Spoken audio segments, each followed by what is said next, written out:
sold my first business, which I founded from nothing. So founded it with zero capital, zero backing, completely organically, and then scaled it. These agents are getting more and more intelligent, and it's just how you build them and how you use them is the right. And it's not social media anymore, it's interest media. Okay, so most people turn ads off too early, right? Because they... Ladies and gentlemen, welcome to Founder Talk, your new favorite show where we sit down with founders and operators from around the world to give you direct, play-by-play insight into the methods that led to their success. And the first episode starts right now.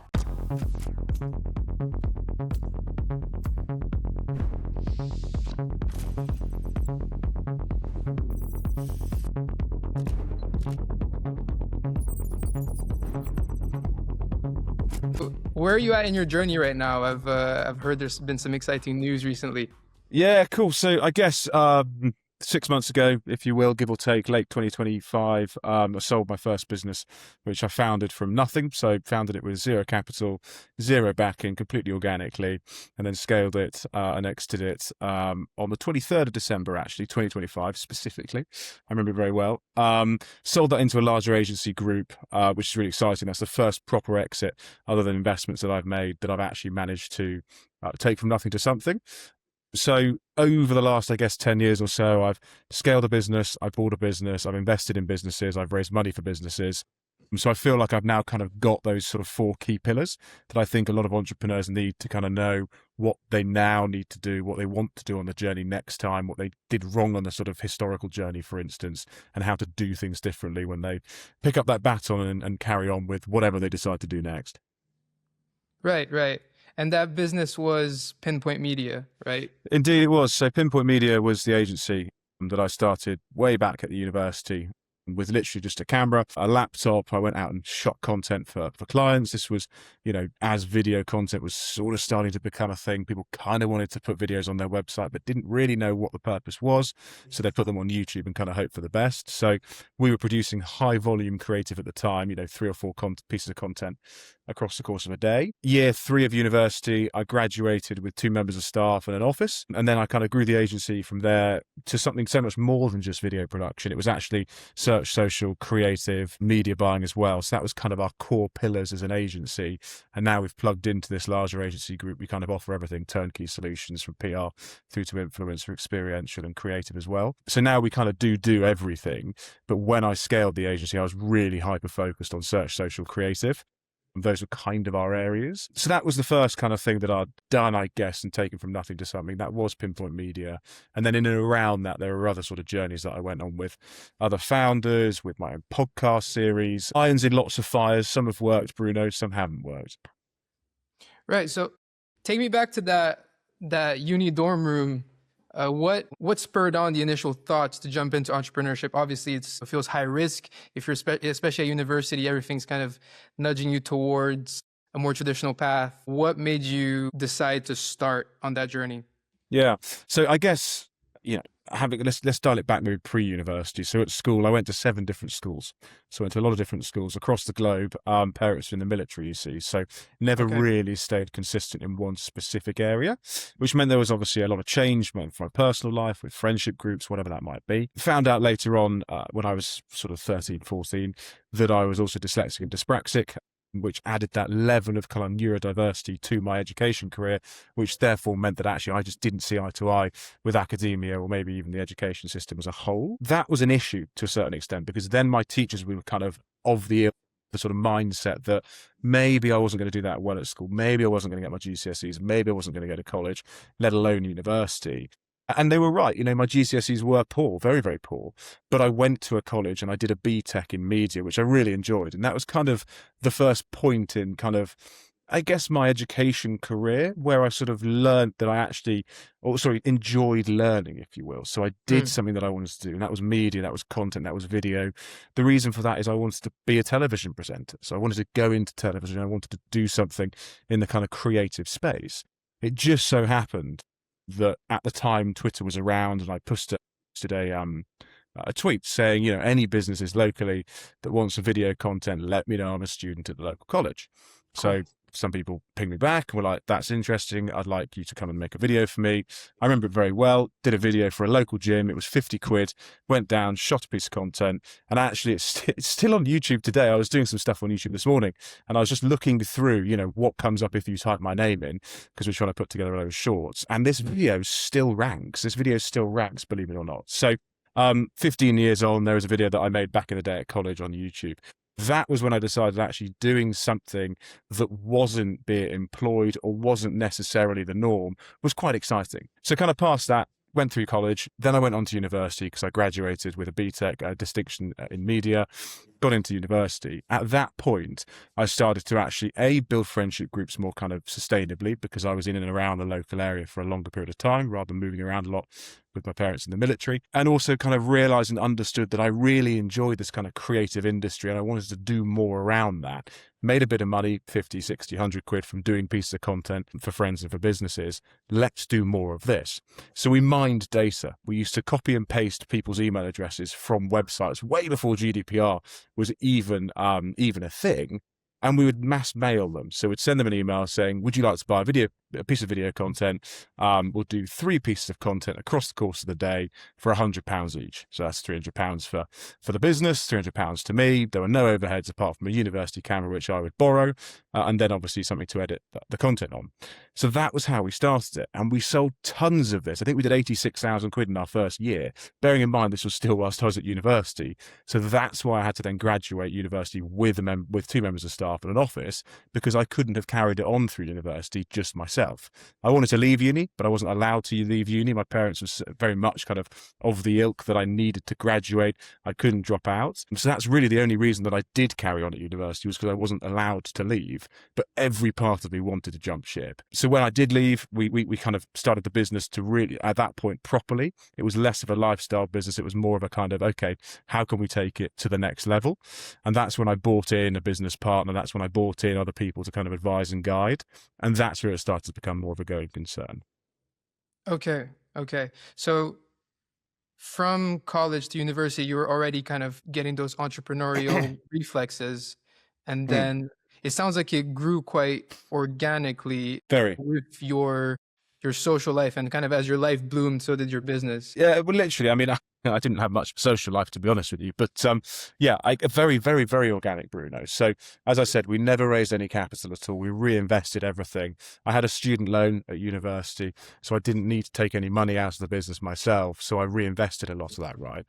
So you mentioned earlier that it's risky starting a company, and 100% it is risky, but it depends on at what point in your life you're at. So for me at university, I had nothing to lose apart from time. I had a student loan which covered my overheads. Anything I made could be put back into that company. I didn't know how to raise money. I didn't even know you could raise money when I was at university. Maybe had I known that, I'd have done it slightly differently. But everything that I did was just because I wanted to do it. I might have been naive. It was just passion. The passion was massive. And that was really what kind of got me to, I guess, the first couple of years, got us through the first couple of years, was just that level of, I'm just going to crack on. I'm just going to do because I love doing what I'm doing. I had no idea what a shareholders agreement was. I had no idea what shares were. And there's things that happened throughout the business over the course of 3 to 5 years whereby I should have known what that was. But because I didn't, it caused issues down the line. So tons of lessons that I learned in the sort of first 5 years. I'm still learning lessons now. It's just the business is a lot more mature, and we happen to have exited it because it was set up sustainably and properly. But it took a decade to get there, right? Yeah. So could you share some of those, maybe the milestone lessons, maybe from the beginning of your business, to help some of those early stage entrepreneurs? And then a big part of our audience will also be people that are already more developed in their business, that are already reaching some. And so I'm curious, what would be maybe 3 key lessons that you found that helped you a lot from conception to exit? Yeah, so in the early stages, make sure that you've got all your paperwork tight, no matter if you're raising money or you're just starting it organically with a mate sort of thing. Make sure you have shareholders agreements, make sure you have founders agreements, whatever it might be. Make sure there is paperwork in place to allow you guys, if there is ever an argument, or if you are going to raise money or you are going to sell the business, to fall back on and go, actually, what does this structure look like? That's sort of rule 101 for me. let's be clear, when I started in business, I didn't have the money to instruct a lawyer to do anything, right? I didn't know what I needed to do to instruct a lawyer. Now there's AI, right? So you can go onto any artificial intelligence platform out there, Claude, ChatGPT, Perplexity, whatever it might be, and you will be able to build what you need to from a top line perspective pretty well. You'll be able to quiz it, you'll be able to ask it questions, you'll be able to learn and be able to absorb far more than I ever could when I started. Yes, if you can afford it, get a lawyer to do it, because it will just be better. But if you are doing it hand to mouth, it's sort of very much a startup, and you're not necessarily putting 110% of your efforts into there, then actually just having a wireframe contract would be okay for a starter. Obviously, I would always advise someone to get a lawyer to do it if they can. But today, you can probably get away with doing just a quick wireframe back of the fag packet, because having something is better than not having anything at all, right? So if you haven't got the capital, don't let that detract from the fact that you can't start a business. You still can, and you still can put contracts in place. They might not just be to the level that a proper legal firm would do. But always just try and put pen to paper. That's the one thing I would say. Number 2 and 3, I guess, Bruno, would very much be to put a plan in place, but to also allow you to delegate to others, right? So you're not going to know everything. You're going to have to absorb information from a lot of people, and you're not always going to know how to execute that information, right? Because it might not be your forte. So finance, HR, sales, recruitment, just being a CEO generally, chances are, as a sole founder, individual founder, scale-up founder, you're doing a lot of that day to day, but you need to know when to pass a lot of that stuff off, because actually passing the stuff off to somebody else that's better than you will allow you to scale and to grow that business far quicker. It was a lesson that took me 5 or 6 years to actually properly learn, and I took a long time thereafter to actually properly get it right. Delegation is hard. Learning is, people think, quite easy, but actually you need to take information, then you need to do something with that information. You can't just take on that information, go, great, cool, I know that information, and try and execute on it yourself, because the reality is you can't do everything. You're going to have to pass that stuff off. So some of the best leaders are those that say no. They will take in information, they will understand to a certain extent, but they'll go, actually, I can't do that, or I don't understand that. I need to go and hire somebody who does get that, or who has the capacity to do that. For me, for instance, HR is not my forte, so I will always have someone in the business that can do HR. Similarly, finance is not something I enjoy, so I'll always have somebody in the business that can do finance. In fact, if I was to start a business, again, the first hire that I would take on would be somebody in finance, because they will put the cash flow forecast together. They'll put the relevant kind of metrics in place to show you that your business is either working or not working in a far more advanced way than how you as a founder will do it. Because you as a founder will always look for the upside. You'll go, oh, but it'll be okay. Oh, but we'll get through this, or we'll get there in time. But a finance individual will always look at the worst case scenario. So you'll plan for the worst, and the reality is it will be okay. But because you plan for the worst, you're even better off than if you were just aspirationally going, oh, it'll be fine. But having that level of naivety, I guess, Bruno, in business is really important as well when starting out, because if you're not naive, you're going to be too scared to do stuff, and fear will stop people from actually starting a business. And that's not where you want to be either. Yeah, it's interesting. I actually was just hearing Tony Robbins talk about the difference between being like an operator, which is how you'll get to a position where you have a business, and then actually becoming an owner, which is that the moment where you understand that you're never going to be able to scale unless you're willing to let go of that control of doing 100%. everything, right? 100%. I feel like that's a really difficult. When do you think the time is right to hire? How early should you hire? How early should you hire? You should hire as soon as you don't know the area or the department that you're trying to grow, right? So, and that's, maybe that's a little bit too vague. Okay, so let's break it down. So as a founder, you are doing everything, right? Literally doing everything. But where is your time most valuable as a founder? It's either going to be raising capital, right? 50% of founders' time when they're raising money is put into capital injection, right? So half of your time you will be putting into raising money, which therefore, where are you going to put the HR? Where are you going to put the finance? Where are you going to put the sales? Where are you going to put the actual running of the company? There's no way that you can get that into the remaining 50% of time, right? So you just need to break out where your key focal points need to be. And that will be different to many founders, right? As a founder that grew a business organically, I wasn't raising money, but I was selling a shed load of stuff. So I was spending probably 50% of my time selling, but I wasn't looking after, let's say, the recruitment or the HR side of things. A, because I didn't enjoy it. B, just because I didn't have time. So that was the first thing that I'd pass off, right? Similarly with the finance, the first thing or the second thing that I'd pass off in that instance. So there's no right or wrong time to hire, Bruno, but you need to just understand where your time as a founder, because it's the most valuable time, and you will move the dial the most as a founder because you have the passion, you have the want, you have the risk, you have that kind of tenacity that you just can't hire. So what do you want to do? Where's your time most valuable? And then focus on that and then pass the rest off. And then I guess if we bring us closer to the context that you're in now, what is the most recent lesson that you learned that was really helpful to you? So the most recent lesson that I learned that was most helpful to me, to listen, period. And it's something that, you know, individuals that have got ADHD or just generally are neurodiverse find super difficult, or at least I find super difficult sometimes. Even neurotypical individuals sometimes find listening hard, right? But actually listening would be such a superpower. If you just shut up and you just listen, you don't have to agree or disagree with it, right? Just take it on board, listen to what the other individual has to say, and then speak. Things will happen in a far more enjoyable way than having this kind of your way or the highway, back and forth, speaking over each other. It becomes a little bit intense. And entrepreneurs, founders, individuals have such passion that they're sitting in a room and they're riffing and they're chatting and they're talking over each other and they're chucking stuff at the wall. But actually, take advice from the outside, listen to those individuals, absorb it. You don't have to fundamentally do it, but it's very good to understand another person's perspective, right? People won't listen necessarily to AI agents or ChatGPT or Claude, but they will consult it, right? It's the same principle as an NED or a board of directors or whatever it might be, advisors. You don't necessarily have to implement it, but you should listen to it. You should consult it. You should ask it questions. You should treat it as something that is there to kind of make your life easier, because you just don't know everything. You never will know everything. Like the most intelligent, the best, the biggest, the brightest brains in the world don't know everything. They know a lot, but they don't know everything. And you can't build a business without a team of people. You just can't. I mean, yes, there'll be AI businesses in the future that might scale to a certain level, $1 billion, let's say, just through building out AI agents.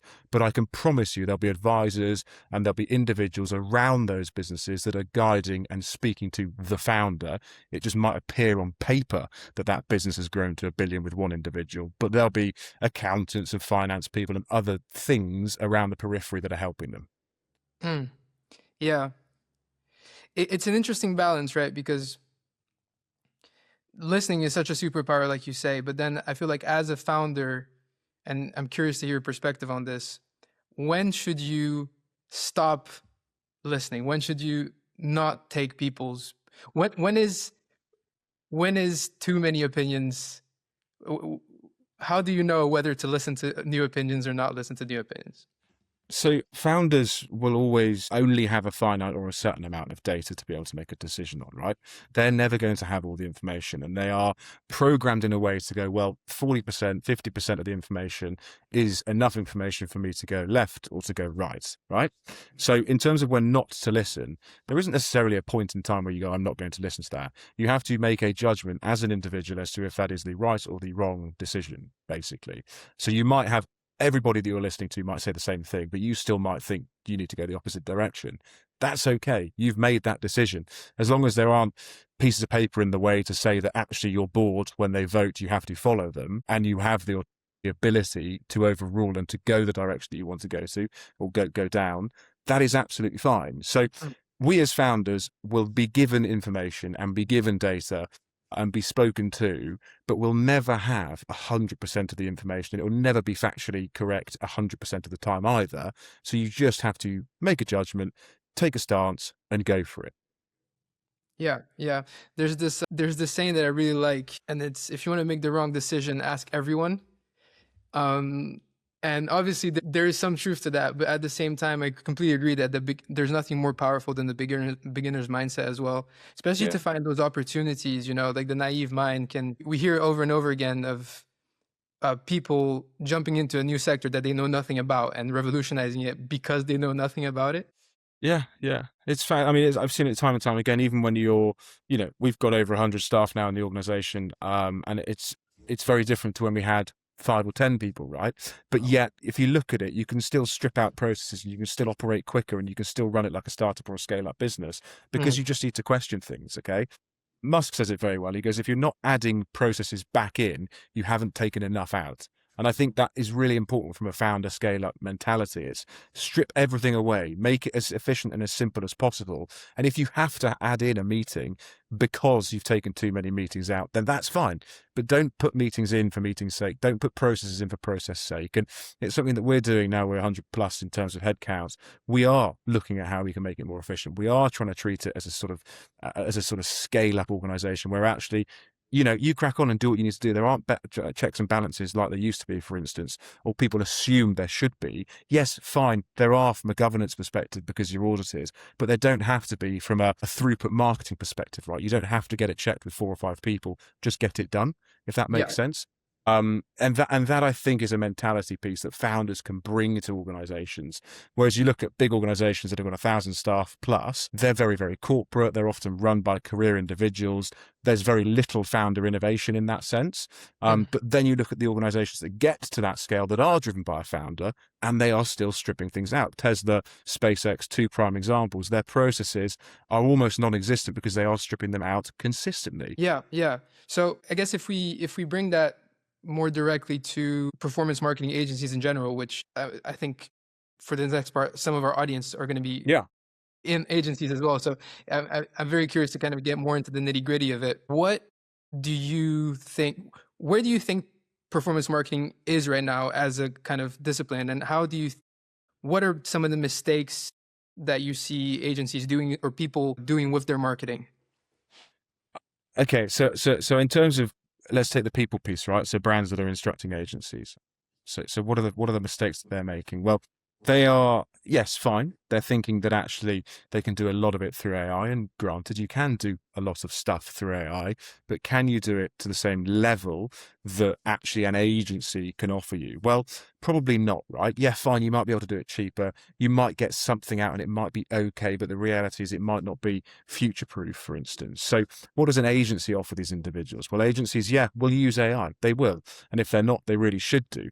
But they will have certain checks and balances in place to make sure that actually the AI isn't hallucinating, the AI isn't giving away data, it's not pulling the wrong information, it's not spending money inefficiently, it's not putting capital into the wrong places, which actually, as an individual in a brand that just wants to cut costs, will probably also cut corners as well. Right? So a lot of it is listen to what the agency is saying. Yes, fine, there'll be some efficiencies that AI will bring to brand and bring to agencies, but actually don't try and pay less because you think AI is commoditizing the industry and allowing agencies to do more with less. Actually pay the going rate, because the reality of it is there'll still be humans at the other end that will be controlling these AI agents or be controlling these platforms or be controlling the creative, because they have to get it to the right level, because the AI isn't there yet, right? From a creative perspective, yes, you can prompt something, and yes, you can have an asset that looks pretty damn good, but actually it will, over time, if you keep asking it to iterate, it will probably change. It might look a little bit different each time. You might have to download it, then upload it into Photoshop, and then actually at that point, it doesn't even come with layers, right? So a human has to actually create the piece of creative again, but uses AI for the inspiration. So I think there's this kind of misconception or sort of lack of understanding from brands when working with agencies that actually now AI is such a prominent tool, agencies can do what they used to do with 10 staff with 1 person. Now, the reality is in time, probably that will be the case, but those other people will be probably controlling the AI to get the outcome that they need to get, rather than what they're doing at the moment, which is bunging stuff in at brand level and hoping for the best and then tweaking, changing and going, actually, that hasn't worked. Can you pick it up and polish a turd? So it's a little bit confusing. So if I had to sort of summarize where it kind of is at the moment, agency and brand world, it is confusing. There are bigger agencies, WPP, Monks, etc., that are going for the business that agencies that sort of our size would normally be going for. And then there's medium to sort of larger agencies that are going for the stuff that conglomerates used to go for, right? So it's really confusing out there. There's no kind of clarity as to, okay, those organizations, those holdcos are going for the big 30, 40, $50 million accounts, and actually everybody below that's going for everything below that value. It's really dog eat dog out there right now, and people are moving around a lot. Holdcos are getting rid of that big kind of conglomerate look and very much going into that sort of more agile, independent space. So it's exciting, but it's very, very messy. And one of the things I like about AI right now is lazy is still lazy. Like people trying to cut corners of AI, it doesn't flow. We're seeing a lot of humans are pattern recognizing creatures. So we're noticing the AI patterns all over now. And people can sink their brand by not being by being too liberal with their use of AI. And I feel like so the same can go for agencies, right? Agencies trying to scale too quickly using AI, it's not going to age well because the tools will continue to evolve, but we are so far away from being able to like lean back and just let the AI do the work. And so I'm curious about We'll the get there though, Bruno. agency In, side of in things. time, these agents are getting more and more intelligent, and it's just how Yeah, you build them and how you use them is the yeah. art. There will be individuals in agencies that get patched into businesses as prompt engineers rather than as a graphic designer, right? Mm. So they'll go into a VW, for instance, and they will be a prompt engineer to build stuff that will allow VW to get the output that they require, rather than VW going, okay, I'd like a team of graphic designers to produce the next VW ad, right? Yeah, There's going to be a huge change. Agents will become a massive part of agency life, but a lot of the typical graphic designer or animator or copywriter roles will very much change into sort of the prompt engineer, the kind of hybrid role where they can do 2 or 3 different specialities rather than just focusing on one area. yeah. And so how do you so your Pinpoint Media's motto is data led and human driven, right? Can you correct me if I'm Close. Data driven, human inspired. data driven, human inspired? Can you say how that's going to play into this next era with AI? How's the data side going to Yeah. play, and how's the human side going to play? So agents and AI typically can't think empathetically, right? So they have no emotion as it kind of stands. Okay, so they don't understand necessarily what it feels like to us to be loved or to be hurt or to be, to find something funny. They can't do that. But they can analyze, aggregate, and work with data very, very well.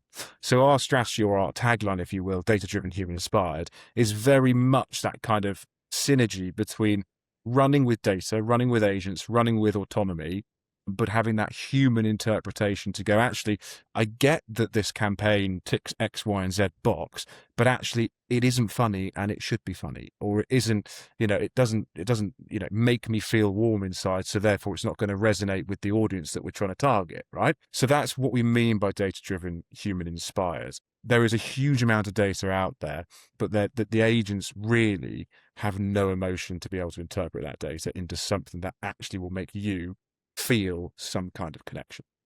And so if we're going into more of like the process, your guys' process, or Pinpoint Media's process, what was different about it? How did you guys get data, and how did you use it? Yeah, so I mean, data is everywhere, intelligence isn't, right? Let's use that. I mean, in terms of how we aggregate or how we get data, we're running client campaigns, okay? So from a meta perspective or performance marketing perspective, we are plugged into a lot of the platforms, a lot of the back end, so we can obviously understand and we can see what is working or what isn't working.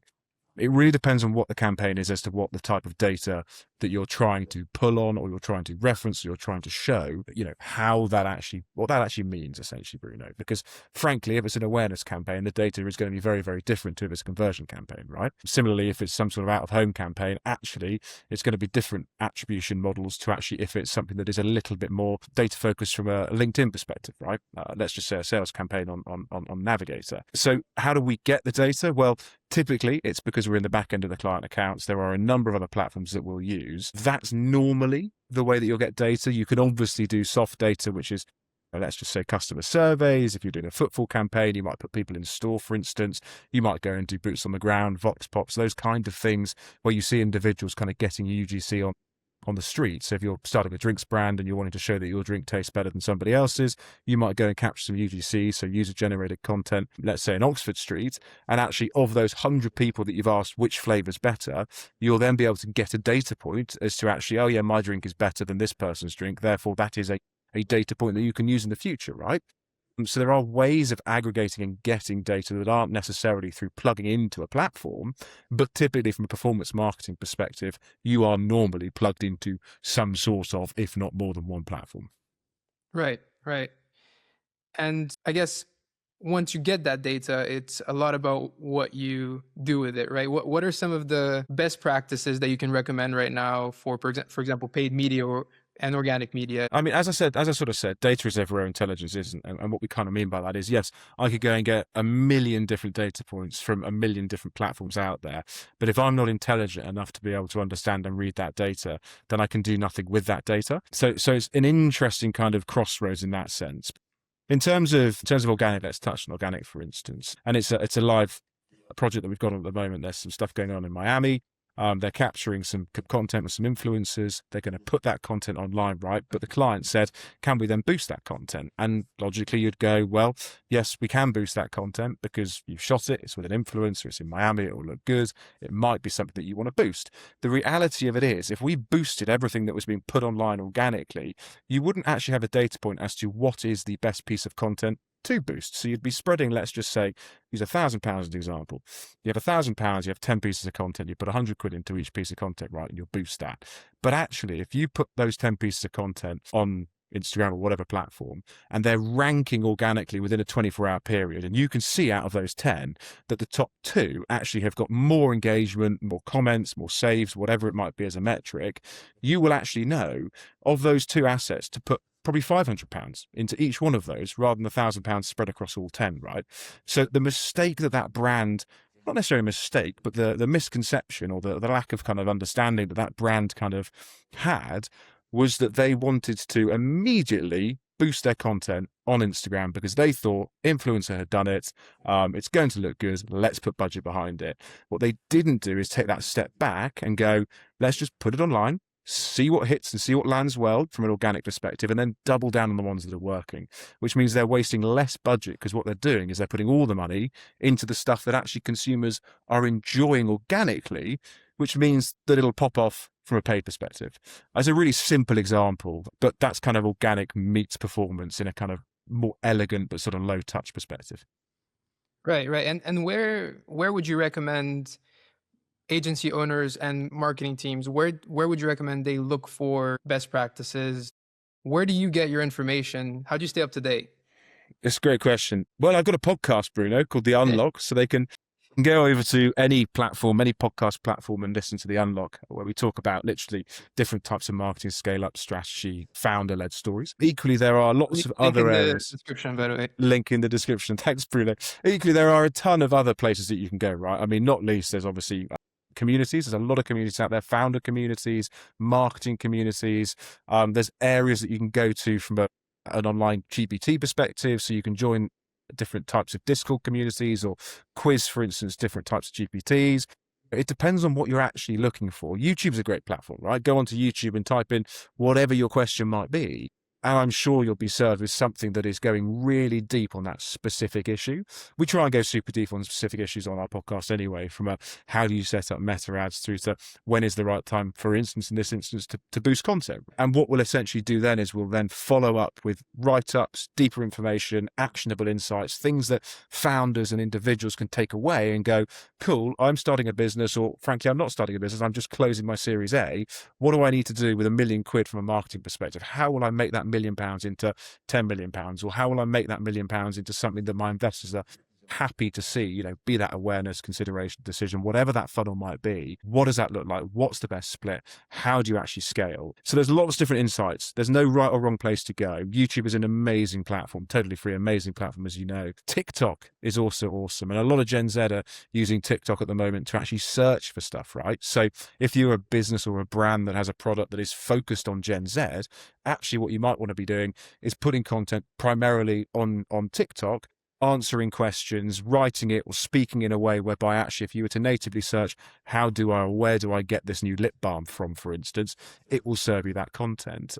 And GEO as well, for organizations that are looking to scale up and have a sort of short-term hack, a bit like when SEO became a thing. GEO, Generative Engine Optimization, all that really is SEO, but with much longer form questions. So if you think about how you talk to GPTs, for instance, where you are literally going, where do I learn my marketing advice, or where do I get my marketing advice from? It's that kind of long form question. So if you've got a brand or a website, have long form question and answers, build out FAQs at the bottom of your website, have really deep kind of parts of the website with content in where it's broken out in a hierarchical way. So kind of H1, H2s, paragraphs, etc., but bullet points as well, because these GPTs like to pull from that. So there's lots of different places you can get your marketing knowledge from. There's also lots of different areas that you can kind of double down on to be able to improve what you're currently doing as a business. So they're very quick wins. And which area do you think is the biggest area of opportunities that businesses are overlooking right now?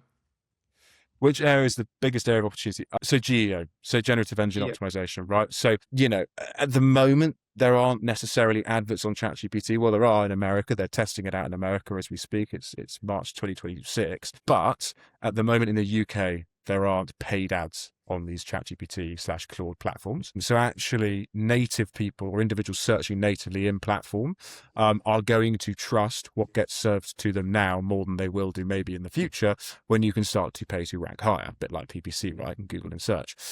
So when building out a GEO campaign, when building out something on your website, make sure, and you can build out a GEO GPT, right? That's the weirdest thing about this stuff. If you go to ChatGPT or go to Claude or whatever, and do enough research around how to optimize your GEO and build out an agent or a GEO GPT and quiz it on the copy that you're putting into it, it will give you the hierarchy, it will give you the structure, it will give you the way to write this copy to then put it onto your website and then rank in theory on these platforms.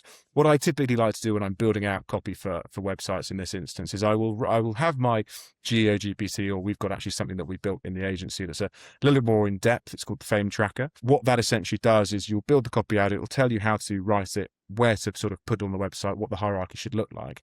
But then I go to Hemingway. So if you go to Hemingway, which is a totally free app, and then you choose the age range of the readership, so I kind of go between 8 and 10 years old, give or take, it simplifies the language. It makes it feel less AI, because AI typically puts M dashes in there, or put Zs in there, for instance. It'll put words that might not sound specifically like you. Go over to Hemingway, simplify the language, make it really easy for the GPTs to read, but also humans to read, because it's all about being human-centric, and then put it on your website. You'll have a far better uptick. And we as an agency are getting some big brands come to us because they're finding us on ChatGPT. And we always ask them, how did you find us? Where did you get our details? What was the journey like? Because actually, if they say we found you on ChatGPT or we saw one of your ads, you go, great, we practice what we preach. We're able to do it for us. We can do it for you. And it's a really nice sort of full circle approach. Yeah, that's really nice. So what do you think is going to happen to SEO, and what do you think is going to happen to Google PPC? Google PPC, it's always going to be there, right? All these things are going to be there fundamentally. But I do think that obviously with Gemini owned by Google, there will be other areas that Google starts to release to try and keep up with these AI search engines, right? So I can't remember the last time I went onto Google and actually typed in holiday to wherever or buying whatever the product was, because I'll go straight to ChatGPT. And if I don't like what I'm served on ChatGPT, I will ask it, find it within this price point, find it within this location, find it within this area, which you just don't really do on Google. You go holidays to wherever, and you'll get some stuff, and you'll scrub through it, and you'll go, well, that'll be it then. That's kind of the extent of what I'm looking for. Whereas on ChatGPT or Claude or whatever, you go in, you ask it questions, you talk to it, you spend a bit more time interrogating it, and you'll get a totally different output. So I do think there is this kind of uprising of, in the next sort of 3 to 5 years, most search will probably be through some sort of AI. So if a business is thinking about doubling down on SEO right now, it might not be the best move. No, absolutely carry on with that, because SEO, GEO, they all go hand in glove, right? I'm not saying don't do any of this stuff. In fact, what I'm saying is do more of the GEO, do more of the SEO, because having native, authentic, real copy online will only be better when people are asking deep questions on these LLMs, right? When they're asking really deep personal questions that they want the answer to. If you've reams and reams and reams of valuable, human, inspired, and great content on your website, the chances are you'll have a much better ranking when it comes to GEO, right? So don't not do SEO at all. Do both of them, right? Just do more. And from a paid perspective, paid you can turn on and off, for instance. But at the moment, carry on with your paid strategy, search, social, creative, whatever that might be. And as soon as these ChatGPT or Claude or whatever it might be have some level of paid AI search, do that. because that will be a market that not a lot of people are doing, or at least if they are doing it, no one really knows how to do it properly. So the chances of you winning will be far greater, far quicker. A bit like TikTok. You used to put a video on TikTok 5 years ago and you'd get 1 million views. But now the algorithm's changed. There's more people on there. It's harder to get excessive volumes of viewership, right? Like you used to be able to do. Yeah. Be an early adopter and getting into these things as quickly as possible is very, very important. And we talk around a lot of that. We are doing a lot of geo at the moment, not for clients, because we're working it out for ourselves at the moment. I think in the next quarter, then we'll start to commercialize it and put it out to clients because we've had a bit of interest. But until we as an agency and me as an individual know exactly how to do something, we don't recommend or we don't sell it. So everything that we speak about is because we know for us that it works. So let's say like a kind of like a template direct to consumer e-commerce business comes to you. They've got, 10 grand to start up their business or 50 grand to start up their business. Yeah.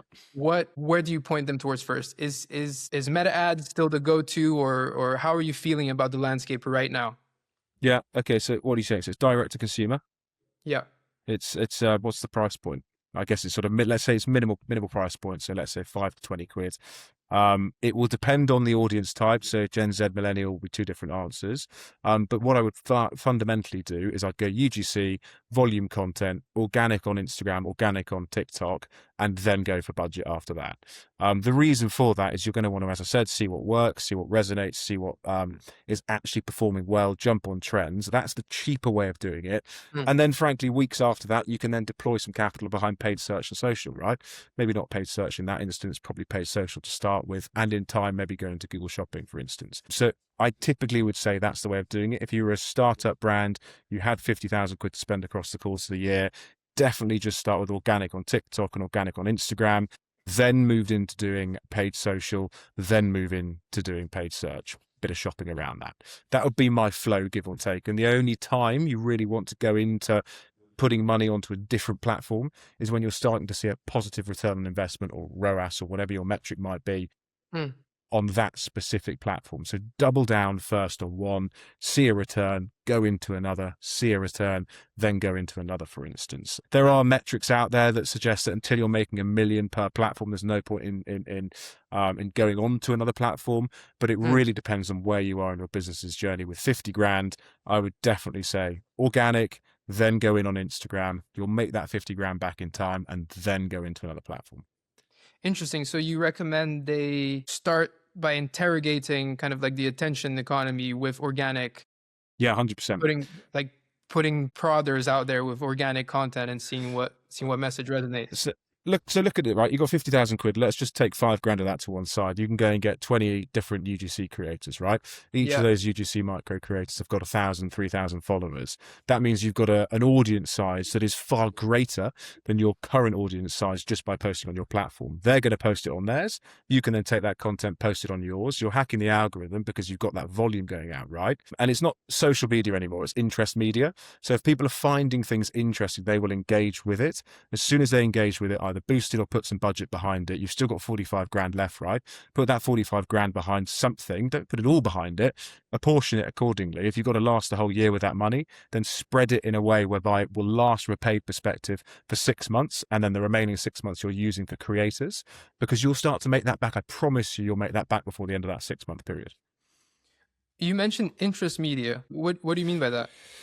Social media is what it used to be called when everyone was on Facebook and when people were putting things online and being more sociable. But now people don't necessarily use it to keep up to date with what Tom and Ben are doing today at, the pub, for instance. People are literally on social media and scrubbing through. And the only way you're going to stop them is if your stuff is interesting. Right? Yeah. You're never going to stop it because it's a high production value piece of content unless that person finds it interesting. So that's why I call it interest media, because you are fundamentally trading on somebody's level of interest, right? You're putting stuff out online. You're going, okay, this can of Coke here, right? That is mildly interesting. I'll click on that because of whatever reason and I'll buy it. Whereas back in the day, it used to be really targeted offers, those kind of things, more commercial. Now it's a lot more authentic. Now it's a lot more interesting. So that's kind of why I started calling it interest media. Interesting. So there's this balance that I've been kind of wrestling with when thinking about content. and it's the kind of attention hacking versus brand building. Yeah. Which sometimes those are at odds. What do you consider successful organic content? What metrics are you looking at to see if this was a success or not?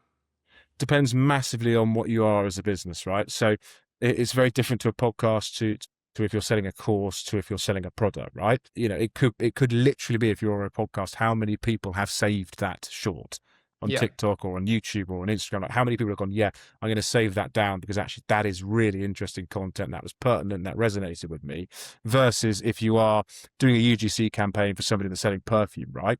You'd want to then have a look at actually how many people have either shared that piece of content or have gone from that piece of content through to your website. Right. So the metrics will be very, very different, and it's not necessarily a broad brushstroke for every single business.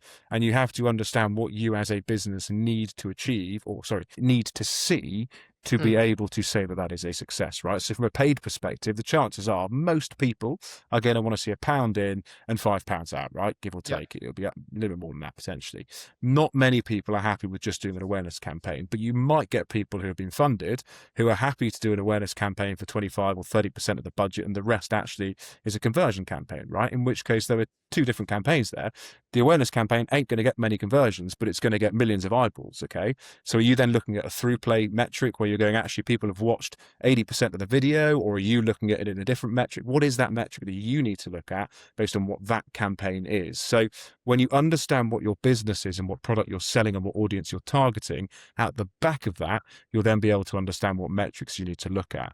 And it's really difficult just to give a broad brushstroke typically. But from an organic perspective, yeah, you're looking at things that will essentially tell the algorithm your content is good, which typically are comments within a period of time and then saving the piece of content, right? Those are the two of the strongest ones. Likes help, but comments and saving that piece of content really push the algorithm. In terms, that's TikTok, for instance, that could be on Instagram, that could be on LinkedIn, right? On LinkedIn, it has that window whereby if you have a number of comments and you have a number of likes within a period of time, you'll get served to more people than if you don't. So it's understanding those little things, basically. And again, that's organic. From a performance perspective, it's understanding exactly what you want as the outcome. Do you want money? Do you want awareness? Do you want followers? Are you doing a follower campaign? In which case, you're going to want to have followers off the back of what you're putting the budget into. And we mentioned the back end. Yeah. Do you have any tips for people that are running paid media campaigns in terms of their financial back end? How do they know when to start or stop an ad? When is it too early? When is it too late? Yeah. Okay. So most people turn ads off too early, right? Because they, as a founder, let's talk to the founders here, because individuals will go, actually, I've put £5,000 in across the course of a week and I haven't seen that return. Shit, I'm going to turn it off. The reality of it is you need to put a specific amount of budget into these ads to be able to allow the algorithm to actually serve it to the right people. So just because you put £5,000 into it across the course of the week doesn't necessarily mean that it's actually performed as well as it should have done. Maybe you should change the budget parameters. Maybe you should change the actual time frame or time horizon, if you will. So for us, right, we run typically campaigns for 4 to 6 weeks before we really make any call from us as an agency. We're running our own ads. Okay. And typically what we'd do is we'd have a winning ad set and we'd have a learning ad set. So the reason we do that is because with the Andromeda update, right, it likes volume, but it also likes uniqueness. So it likes things to be different. If we have an ad set with everything in there, it will typically, yes, it might serve some budget to some of the creative, but it will always probably pivot to the creative that is typically working well, which means you're somewhat cannibalizing the testing mechanism. Even though Andromeda likes a lot of content, even though, putting the variables in there is a good thing, if it has something that is generating 3 or 4 ROAS, right, let's just say for whatever you're putting live, it's probably going to hero that.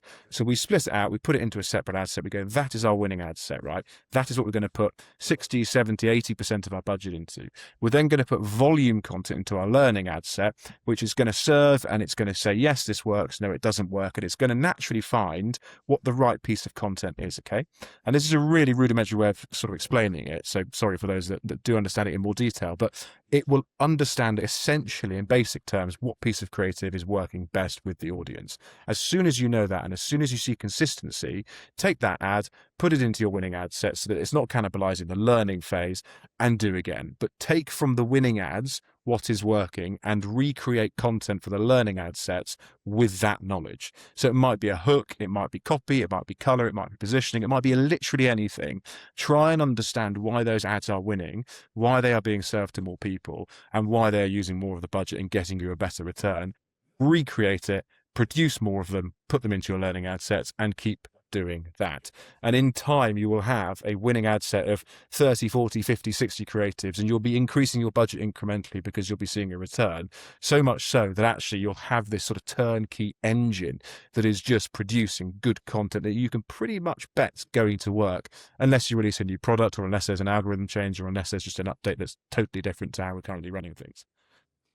It's interesting. I think you're talking about something that I think especially larger companies really need to hear, which is the value of experimentation on both the organic side and the paid side.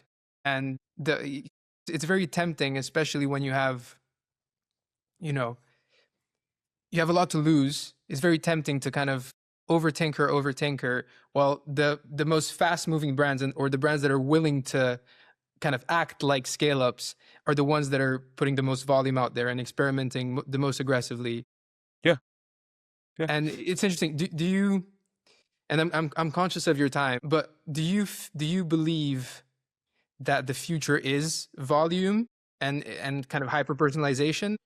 Yeah, 100%. I mean, we started over a decade ago with volume content. And I can't make that clear enough. Like, we started way before volume content was a thing. We were doing videos that were a minute long, but we were doing 3 or 4 of these videos for a client across the course of a day. Volume is the way the world is going, but it is content that is interesting to individuals, it's personalized to individuals, means something to an individual, not just let's chuck everything out there and hope for the best. It is going to become more and more intelligent. What you get served on Netflix is different to what I get served on Netflix. Even if you're watching Ozark and I'm watching Ozark, they're both going to be different album covers. Like, that happens now, right? So if you get, even if it's the same program right now on Netflix will have 2 different album covers because you like different stuff to what I like. That is the way that content marketing is going to be going online, right? YouTube thumbnails, that's the way that TikTok's going. That's the way that every single piece of content will be going in time, even more so as AI becomes something that conversion creative more and more, right? We use Opus a huge amount for our podcast, where we put an hours-long episode into it, and we get 50 different shorts off the back of it. Some are 30 seconds, some are 90 seconds, some have the same hook, some have different hooks, some have different bits in the middle, some have different thumbnails. And we put it out on TikTok, we put it out on Instagram, right? But we're putting out 50, 60 assets across the course of a week or two, because that's going out organically and then boosting the ones that are working, right? But the fact of the matter is that is building an audience of people that are interested in what we're doing, so we can then personalize the content more so to our specific niche, if that makes sense. So if you're selling a product and you understand that it's Gen Z, it's female, it's lip balm, you can really hyper-personalize that in London, right? Specifically 10-mile radius of Oxford Street. You can specifically personalize that content to that demographic, to that individual, to that audience set, because you understand and you have that data. To start a business, you don't have much data, so you can't do a lot of this, but you can use the platforms that are out there, such as Meta, such as TikTok, to start to understand what resonates and what hits with your audience, right? Which is why I go back to starting with organic, because that kind of gives you a worst case scenario. This is kind of working, but over time you double down and you put budget into it, and you'll be able to build more data points. You'll be able to build a bigger audience. You'll be able to build stickiness, greater lifetime value, and thus greater returns. Like, that is the typical kind of route as a startup to scale up. It's like, put shit out there, scale that stuff and you know it's working, increase the LTV, bring down the CAC, and there you've got your margin. That is literally the kind of rule book of how to do it in a really, really basic way. But if you wanted to take something from this podcast, go organic, go performance, increase LTV, bring back CAC, make sure that you're managing the budget as efficiently as possible. Ad set for winning, ad set for losing. Beautiful. That was beautifully put. So to kind of move into the conclusion of this, I'm very curious. So now you're still with Pinpoint Media, but you've already exited. And what's next for you? Where's your mind at? What are you excited about? Yeah, for sure. So I'm part of Pinpoint Media at the moment. So I'm kind of going through that earn out phase, which is just truly fascinating. Loving every minute of it. what's next for me? I'm investing in certain businesses. So I've just joined as founding partner Caplia. So Caplia allows founders and entrepreneurs essentially to upload their cred decks if they're going for funding, and it will essentially give them a Caplia score as to how likely it is that it will get funding, where they can actually improve, areas that actually that are perfect already, funds that might match well based on the thesis of the fund, for instance, all this kind of stuff. Have a look at it. Go onto Caplia. It's free to upload your deck, and you can set up in How'd you minutes. spell that? Caplia, Caplia. So go and jump over and have a look at that. It literally launched last week, raised capital for it, and it's got a great backing, and it's got some incredible businesses on there. So go and have a play. We think that's going to be quite exciting. You can then speak to Iris on the platform, which is its AI agent, and you can ask it where I can improve my decks, where I can improve my presentations. You can annotate within Iris. She will remember everything, and then when you're doing shareholder updates once a month or once a quarter, you'll ask it just to update shareholders, and it will remember everything you've told it, and it will update your shareholders. So super interesting, kind of brings together that kind of fundraising piece, which is just so clunky at the moment, and you've got decks flying around everywhere and information flying around everywhere. So that's one thing that I'm involved in there, writing some angel tickets and then relaunching my podcast, The Unlock, which Incard have very kindly sponsored. So really, really excited to get that one pumping. Launches this week, which is 3rd of March. Yeah, so you can find that YouTube podcast platforms wherever you listen to. What can people expect from The Unlock? The Unlock. So what we're going to have is actionable insights from founders for founders, essentially. So it will be one-to-ones with myself and other founders. For instance, the chap who founded Yo Sushi. We've got guys who founded Bowl, the guys from Huel, for instance, who incidentally today sold to Danone for $1 billion. All coming on the podcast, just talking about their journey, their growth, how they've done what they've done badly, what they've done well, but also actionable insights from me and my team in terms of how to actually scale, how to market, how to build campaigns, how to raise money, how to do stuff to take your business to the next level, be it as a one-person startup or a 100-person organization. Having done raised capital, sold a business, bought a business, founded a business over the last 10 years, I feel well positioned to be able to at least tell my story as to what I've done wrong. And hopefully people can learn from what I've buggered up on and not do the same for themselves.